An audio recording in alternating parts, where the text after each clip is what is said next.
Hello, நம்ம இன்றைக்கி பார்க்க போகிறது திருவனந்தபுரம் ஸ்பெஷல் பருப்பு கறி. சிறுபயறு வச்சு செய்கிற பருப்பு கறி.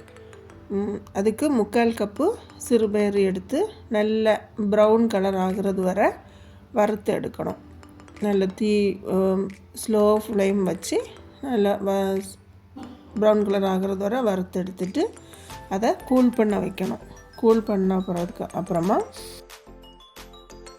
மிக்ஸி ஜாரில் இந்த வறுத்து வச்சுருக்கிற சிறுபயரை போட்டு மிக்ஸி ஜாரில் போட்டு இது ரொம்ப அரைஞ்சிடக்கூடாது. 1-2 ஆட்டு பல்ஸ் பண்ணி எடுக்கணும். எடுத்துட்டு அதை நல்லா தண்ணி ஊற்றி வாஷ் பண்ணிவிட்டு அந்த 3/4 கப்பு பயருக்கு 1.5 கப்பு தண்ணி ஊற்றி 6 விசில் வச்சு வேக வச்சு எடுக்கணும்.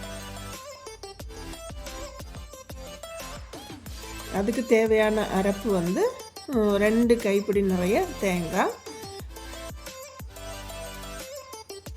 4 பல்லு பூண்டு, 3 பச்சை மிளகாய், 1/2 டீஸ்பூன் ஜீரகம், 1/4 டீஸ்பூன் மஞ்சள் பொடி.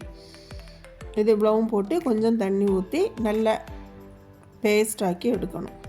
எடுத்து நம்ம இந்த வேக வச்சு 6 விசில் வச்சு வேக வச்சுருக்குறோம்ல, அந்த சிறுபயரில் அந்த அரைச்சிருக்கிற அரைப்பை போட்டு நல்லா கொதிக்க வச்சு பச்சை ஸ்மெல்லு மாறுறது வரை கொதிக்க வச்சு எடுக்கணும்.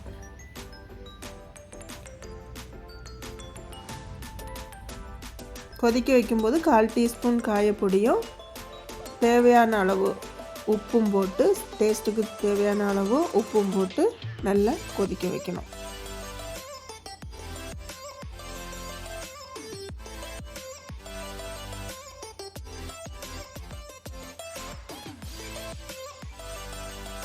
நல்லா கொதித்து பச்சை ஸ்மெல்லு மாறின உடனே தாளித்து ஊற்றுவோம். நம்ம அதுக்கு தாளிப்பு பாத்திரம் எடுத்து வச்சு அதுக்கு 1 டேபிள் ஸ்பூன் நெய்யும் 1 டேபிள் ஸ்பூன் தேங்காய் எண்ணெயும் போட்டு, கடுகு போடுறவங்க கடுகு போடலாம், நான் போடல.